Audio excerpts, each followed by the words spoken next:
How's it going, everyone? It is Blake here from ChessPathways.com, and in today's video, we're going to talk about the importance of playing energetically in the opening when your opponent gives you a lead in development.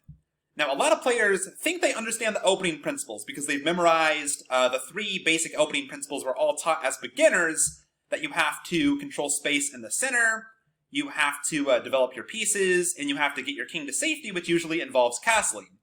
And a lot of these players play the opening very robotically and constantly just ask, okay, how can I connect my rooks, right? Move the four minor pieces, move the queen to e2 or d2, connect my rooks. There we go, we're in the middle game. I've satisfied, all the requirements. But there's a lot more to learn when it comes to opening play and even just opening principles before we even get into any specific memorization than just connect your rooks. I think a lot of people see, the opening principles as a way to get a playable middle game, but that's not your only objective. If your opponent goes wrong, you should be looking to punish them and really maximize the benefit from your position. It does you no real good to play based on these principles if you get this big lead in development and you don't do anything with it.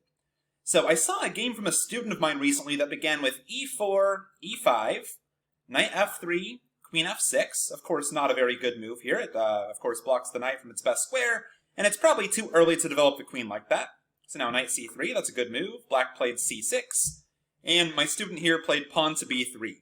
So what do you think of this move? You can go ahead and pause the video and think about, would you play this move? And if not, what move would you play? And what are the pluses and minuses here? Okay, if you're back with me. So from a pure, three basic opening principles perspective, it's a good move. My student's explanation was they want to move the bishop, they might want to castle long, they want to get those rooks connected.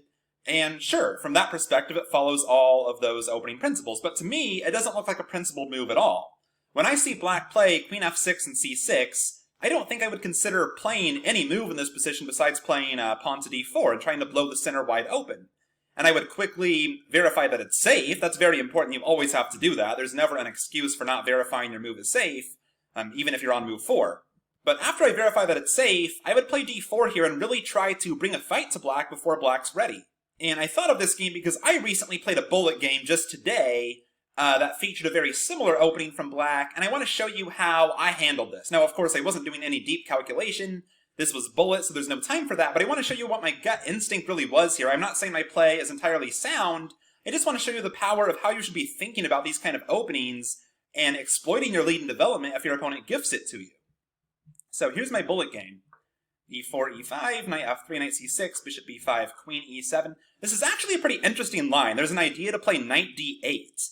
And then try to play for c6 and possibly d5 later. So it's not as bad as it looks, but the idea here to follow up with b6, probably not very sound from black. Black's going to fall behind in development here.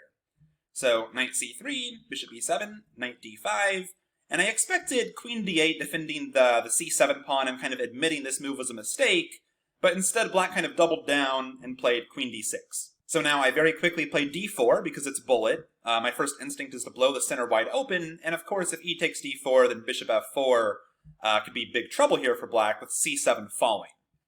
So f6, black just tries to hold on to that pawn, but this is going to slow down their development even more, taking away the knight's best square. And now in this position, c4. The idea just being to play c5 and really blow some lines open here on the queen side. c5 followed by even bishop e3 could be an idea. Even if I have to sacrifice a pawn, there's many lines where I'm going to be willing to sacrifice a pawn because that's what the position dictates you have to do here. When you have a lead in development, you have to start a fight right now, even if it costs you a pawn.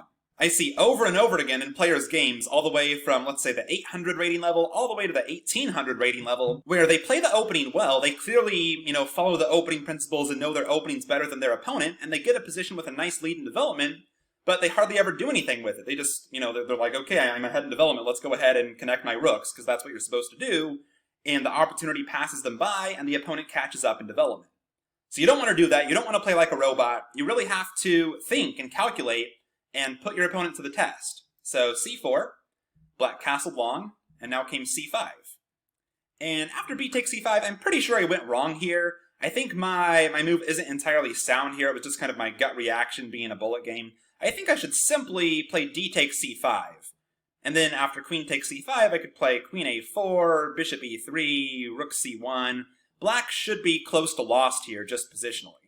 But instead in the game, I played queen a4 right away, and I think black might have had a chance to turn the tables here. I know I am hanging the d4 pawn, and I don't really have any immediate threats. I guess I am threatening to remove the knight and then take a7, but if I have to give up the white bishop, then this bishop's going to be a very good defender here for the black king.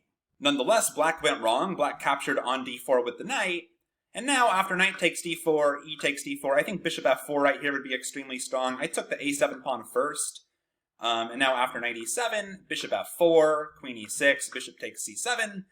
Checkmate is just about unstoppable. There's no way to stop queen b8 coming with great effect here. And this should be kind of the logical conclusion for black's opening play. So rook e8, queen b8, checkmate. So I hope that helps. Don't think you understand everything about the opening principles just because you know how to connect your rooks. That's not the only point, and you really have to play energetically when your opponent gives you the chance to exploit a lead in development.